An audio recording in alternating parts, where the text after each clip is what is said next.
Hello everyone, आप सभी का एक बार फिर से स्वागत है हमारे यूट्यूब चैनल में। मैं आनंद, आप सभी का ट्रेनर, एक बार फिर से हाजिर हूँ एक नए टॉपिक के साथ।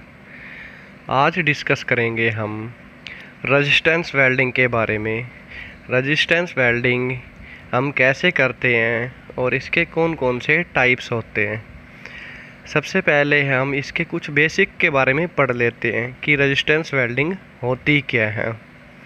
जब हम दो मेटल पीस को आपस में कनेक्ट करते हैं, जब उसका हम टेम्परेचर बढ़ा दें फ्यूजन पॉइंट तक और अप्लाई करें एक मैकेनिकल प्रेशर उन प्लेट के ऊपर या उन शीट के ऊपर उनको ज्वाइन करने के लिए, तो उसको हम रेजिस्टेंस वेल्डिंग बोलते हैं।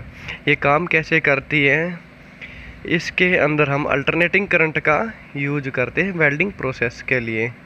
जब करंट क्रॉस करता है मेटल शीट को तो उसके अंदर रेजिस्टेंस पैदा होता है, तो ये रेजिस्टेंस हीट पैदा करता है दोनों पीसीज के जंक्शन पे और उन जंक्शन को फ्यूज करता है।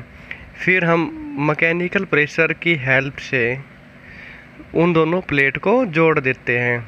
जो जंक्शन पे टेम्परेचर हमारा राइज होता है फ्यूजन पॉइंट तक उन प्लेट के ऊपर, फिर उन दोनों को हम मैकेनिकल प्रेशर की हेल्प से उनमें एक वेल्ड जॉइंट क्रिएट कर देते हैं।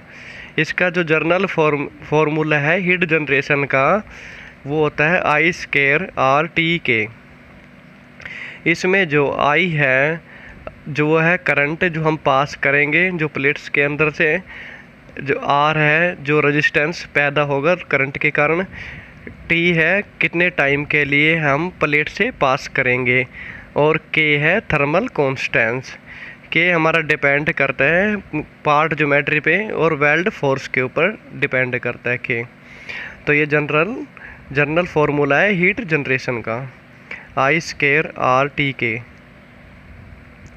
तो ये कुछ बेसिक है रेजिस्टेंस वेल्डिंग के, उनको हम कैसे परफॉर्म करते हैं और कैसे जॉइंट बनते हैं। अब हम इसके टाइप्स के बारे में समझ लेते हैं। जो सबसे पहले हमारे रेजिस्टेंस वेल्डिंग के बेसिक कंसेप्ट को डायग्राम के थ्रू समझते हैं। हमारे पास दो प्लेट्स होगी, उनके बीच से हम करंट को पास करेंगे, करंट उनके बीच से पास होगा। जब करंट इन प्लेट के बीच से पास होगा तो इन दोनों के बीच के जंक्शन होगा, रेजिस्टेंस के कारण हीट जनरेट होगी। वो हीट इतनी जनरेट होगी कि उनके जंक्शन को मेल्ट करके फ्यूजन पॉइंट तक ले जाकर इन दोनों को हम मैकेनिकल प्रेशर की हेल्प से जोड़ देंगे, तो यहाँ पे फ्यूजन हो जाएगा जो इनका जंक्शन है। इसको हम दूसरे डायग्राम से समझते हैं। मान लीजिए हमारे पास दो प्लेट है, जो फ्यूजन होगा वो यहाँ पे होगा अंदर की तरफ। जो यहाँ पे हमने एक क्लियरली दिखाई नहीं दे रहा कि ये ऊपर है, परंतु ये इनके बीच के अंदर है, ठीक है। तो इनके बीच में यहाँ पे फ्यूजन होगा जिससे हमारी दोनों प्लेट आपस के अंदर ज्वाइन हो जाएगी। तो इस तरीके से रेजिस्टेंस वेल्डिंग काम करती है। तो इसके टाइप्स के बारे में समझते हैं। सबसे पहले है हमारे पास स्पॉट वेल्डिंग। स्पॉट वेल्डिंग के अंदर क्या होता है, जो स्पॉट वेल्डिंग है वो लैप जॉइंट मेनली क्रिएट करने के लिए काम आती है। ये दो थिन शीट के बीच में जो 12.7 mm थिक प्लेट के बीच में जॉइंट बना सकती है। इसके जो मेन कंपोनेंट्स हैं वो कौन कौन से हैं, इसके अंदर हम ट्रांसफार्मर यूज करेंगे जो प्राइमरी और सेकेंडरी वाइंडिंग के साथ होगा। 2 कॉपर इलेक्ट्रोड्स होंगे। कॉपर इलेक्ट्रोड्स क्यों यूज करते हैं, क्योंकि इनकी जो थर्मल और इलेक्ट्रिकल कनेक्टिविटी है बहुत ही अच्छी होती है। जो इलेक्ट्रिकल कनेक्टिविटी हमें चाहिए वेल्डिंग के लिए, तो उसमें हम कॉपर इलेक्ट्रोड यूज करते हैं क्योंकि ये अच्छे कंडक्टर होते हैं इलेक्ट्रिसिटी के। तो इसको हम समझते हैं डायग्राम के थ्रू।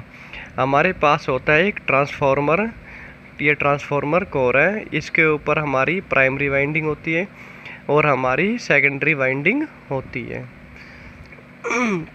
जो ये हमारी सेकेंडरी वाइंडिंग है ये कनेक्ट होती है इन दो कॉपर इलेक्ट्रोड के साथ। इन दो कॉपर इलेक्ट्रोड के साथ ये सेकेंडरी वाइंडिंग कनेक्ट होती है। जो ऊपर वाला इलेक्ट्रोड है इसके साथ हमारी अटैच होती है मूवेबल आर्म अटैच। नीचे वाली को फिक्स आर्म बोलती है, इसको मूवेबल आर्म बोलते हैं ऊपर वाली को।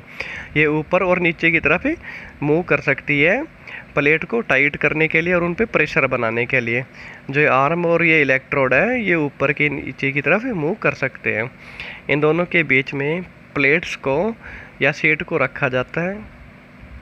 ये हमारा ऊपर नीचे हो सकता है। इनको हम एडजस्ट कर लेते हैं, इन दोनों प्लेट को हम होल्ड कर लेते हैं, अच्छी तरह टाइट कर लेते हैं। जब ट्रांसफार्मर की सप्लाई है जो करंट की उसको ऑन कर दी जाती है, जो ये करंट जाएगा इस वायर से जाएगा और इलेक्ट्रोड से होता हुआ सीधा प्लेट के बीच से जाएगा और यहाँ से ये वापस हो जाएगा। जब ये हमारा करंट फ्लो करेगा तो करंट के कारण क्या होगा, इन प्लेट्स के होकर गुजरेगा। तो ये कॉपर इलेक्ट्रोड है, क्योंकि इसकी हाई इलेक्ट्रिकल कंडक्टिविटी है तो इसको ये रेजिस्टेंस बहुत ही कम मात्रा में प्रोवाइड करेगा। जैसे ही इस टिप से इस प्लेट के अंदर जाएगा तो करंट को रेजिस्टेंस मिलना स्टार्ट हो जाएगा। जो इन दोनों प्लेट का जंक्शन है वहाँ पे सबसे ज़्यादा रेजिस्टेंस मिलेगा, क्योंकि वहाँ पे हल्का सा गैप होगा ही होगा। इनके रेजिस्टेंस के कारण ही इनके बीच में क्या हीट पैदा होगी और हीट क्या करेगी, इनको फ्यूजन पॉइंट तक लेके जाएगी और वहाँ पे मेल्ट होने के बाद दोनों के बीच में एक जॉइंट क्रिएट हो जाएगा। हमारे यहाँ पे स्पॉट वेल्डिंग क्रिएट हो जाएगी, स्पॉट वेल्डिंग वो क्रिएट हो जाएगी, ये स्पॉट क्रिएट हो जाएगा। इस तरह के स्पॉट वेल्डिंग काम करती है। दूसरा पॉइंट है हमारा सीम वेल्डिंग। देखो सीम वेल्डिंग बिल्कुल सेम है स्पॉट वेल्डिंग की तरह। इसके अंदर हम क्या यूज करते हैं, जो इलेक्ट्रोड है हमारे वो रोलर होते हैं। इसके अंदर जो इलेक्ट्रोड है उसको रोटेट कर सकते हैं, वो रोलर होते हैं। इसको हम डायग्राम के थ्रू समझते हैं। हमारे पास ट्रांसफार्मर है, प्राइमरी वाइंडिंग है, सेकेंडरी वाइंडिंग है। जो कॉपर इलेक्ट्रोड है वो हमारे रोलर्स है, वो जो रोल कर सकते हैं। जो इन दोनों रोलर्स के बीच में जब इनको हम कनेक्ट करेंगे वायर के साथ तो ऊपर वाली आर्म हम जानते हैं कि मूवेबल है, जो ऊपर और नीचे जा सकती है। तो इन दोनों रोलर के बीच में रखेंगे हम प्लेट्स को और करंट की सप्लाई को हम ऑन कर देंगे। करंट की सप्लाई जब ऑन होगी ये रोलर्स हमारे स्टार्ट कर देंगे रोटेट करना और इनसे हमारे क्या करंट भी पास होगा। जैसे ही करंट इन प्लेट के थ्रू पास होगा तो कंटिन्यूसली करंट ये पास होगा, तो रोलर के साथ साथ ये प्लेट मूव करेगी और एक फ्यूजन क्रिएट करेगी। इस तरह के जो कंटिन्यूस वेल्डिंग हमें देगा, इसको बोलते हैं हम सीम वेल्डिंग, क्योंकि ये कंटिन्यूस वेल्डिंग देता है इन रोलर की हेल्प से, तो इसको बोलते हैं हम सीम वेल्डिंग। जो थर्ड टाइप है वो बट वेल्डिंग। बट वेल्डिंग के हम जानते हैं जब हम दो प्लेट्स को या दो रोड्स को एंड टू एंड कनेक्ट करते हैं तो उसको हम बट वेल्डिंग बोलते हैं। इसके अंदर क्या होता है, ये इसको थिन शीट या थिन रोड को हम कनेक्ट करने के ये काम आता है। कंपोनेंट्स हैं वो transformer with primary and secondary winding और 2 क्लैम्प्स, ये 2 क्लैम्प्स का हम यूज करते हैं। एक फिक्स होता है और एक मूवेबल होता है। इसको हम डायग्राम के थ्रू समझते हैं। ये हमारे पास एक ट्रांसफार्मर है प्राइमरी और सेकेंडरी वाइंडिंग के साथ, ये प्राइमरी है ये सेकेंडरी वाइंडिंग है। ठीक है, हमारे पास 2 क्लैम्प है, एक मूवेबल क्लैम्प है, दूसरा हमारा ये फिक्स क्लैम्प है।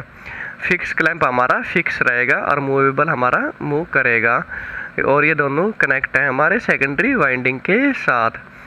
अब इन दोनों क्लैम्प्स के अंदर हम रखते हैं अपने पीसीज जो हमने वेल्ड करने हैं। तो एंड टू एंड वेल्ड होता है बट वेल्डिंग के अंदर। जो ये मूवेबल क्लैम्प है, जब पहले तो हम इसको मूवेबल क्लैम्प को मूव करेंगे और इसके कॉन्टैक्ट में ले आएंगे, तो मूवेबल क्लैम्प मूव करेगा और इसके कॉन्टैक्ट में आ जाएंगे। फिर हम करंट की सप्लाई को ऑन कर देंगे, तो करंट की सप्लाई ऑन होगी तो इन दोनों के बीच में एक स्पार्क क्रिएट होगा, एक तरह की आर्क क्रिएट होगी जो इस एंड टू एंड कॉन्टैक्ट को गर्म कर देगी। जो गर्म करने के बाद मेटल फ्यूजन पॉइंट तक पहुंच जाएगा और दोनों मेटल ज्वाइन हो जाएंगे। तो ये होती है बट वेल्डिंग। आगे है फ्लैश वेल्डिंग। फ्लैश वेल्डिंग हमारी सिमिलर होती है बट वेल्डिंग की तरह। लेकिन ये थिन और सीट ठीक है दोनों रोड है उन दोनों को जोड़ सकती है, तो ये रिप्लेस करती है बट वेल्डिंग को। फ्लैश वेल्डिंग उससे अच्छी मानी जाती है, परंतु इसका जो ऑपरेशन है वो थोड़ा डिफरेंट है। इसके कंपोनेंट्स बिल्कुल सेम है, परंतु इनका जो ऑपरेशन है वो थोड़ा डिफरेंट है। वो कैसे? हमारे इसके अंदर ट्रांसफार्मर है, क्लैम्प्स है, सेम कंपोनेंट्स हैं और ये कनेक्टेड है। हमारे पास ये दो मेटल या दो सीट्स हैं। इसके अंदर हम क्या करेंगे, पहले हम करंट की सप्लाई को ऑन करेंगे। आप पहले हम जब करंट की सप्लाई को ऑन कर लेंगे, जो मूवेबल क्लैंप है वो मूव करेगा इसकी तरफ, इसके साथ ही इम्पैक्ट करेगा और वहाँ पे स्पार्क क्रिएट होगा, जिससे क्या फ्यूजन पॉइंट आएगा और ये दोनों मेटल वेल्ड होना शुरू हो जाएगी। इसको हम फ्लैश बोलते हैं। जब ये दोनों एक दूसरे से कनेक्ट होते हैं तो यहाँ पे जो फ्लैश जो क्रिएट होती है उसको हम फ्लैश वेल्डिंग बोलते हैं। बट वेल्डिंग के अंदर हम करंट बाद में ऑन करते हैं इन दोनों को मिलाने के बाद, परंतु फ्लैश वेल्डिंग के अंदर हम करंट पहले ऑन करते हैं। इन दोनों में ये डिफरेंस है। आगे है हमारी प्रोजेक्शन वेल्डिंग। प्रोजेक्शन वेल्डिंग हमारी सेम है सपोर्ट वेल्डिंग की तरह है, परंतु इनके अंदर इलेक्ट्रोड है जो है वो थोड़ा डिफरेंट होते हैं सीम वेल्डिंग से, सपोर्ट वेल्डिंग से। इसके अंदर हम ट्रांसफार्मर और 2 इलेक्ट्रोड्स लेते हैं। जो इसके पास जिसमें हमारे पास जो इलेक्ट्रोड होंगे वो होगा हमारे पास प्रोजेक्शन इलेक्ट्रोड। इस पे हमारे पास पहले से ही प्रोजेक्शन दी हुई होगी कि किस किस जगह पे वेल्डिंग होनी है। स्पॉट वेल्डिंग के हमारे पास सिर्फ एक ही टिथ थी, इसके पास हमारे पास 3-4 कितनी भी टिथ हो सकती है। बाकी का सारा ऑपरेशन हमारे पास सेम है। प्लेट्स आएगी, इन दोनों के बीच में रखी जाएगी। करंट की सप्लाई ऑन करेंगे, करंट मूव करेगा, करंट को रेजिस्टेंस मिलेगा और वो प्लेट्स के बीच में से जाएगा जब करंट, और यहाँ पे हमारा फ्यूजन होना स्टार्ट हो जाएगा। जो हमारा जो फ्यूजन होगा वो 3 जगह होगा। जहाँ ये पार्ट कांटेक्ट में आएगा इस इलेक्ट्रोड के साथ, वहाँ पे हमारा फ्यूजन हो जाएगा। इस तरह से प्रोजेक्शन वेल्डिंग काम करती है। ये प्रोजेक्शन है इन इलेक्ट्रोड की जो इन प्लेट्स के ऊपर वेल्ड क्रिएट कर देगी।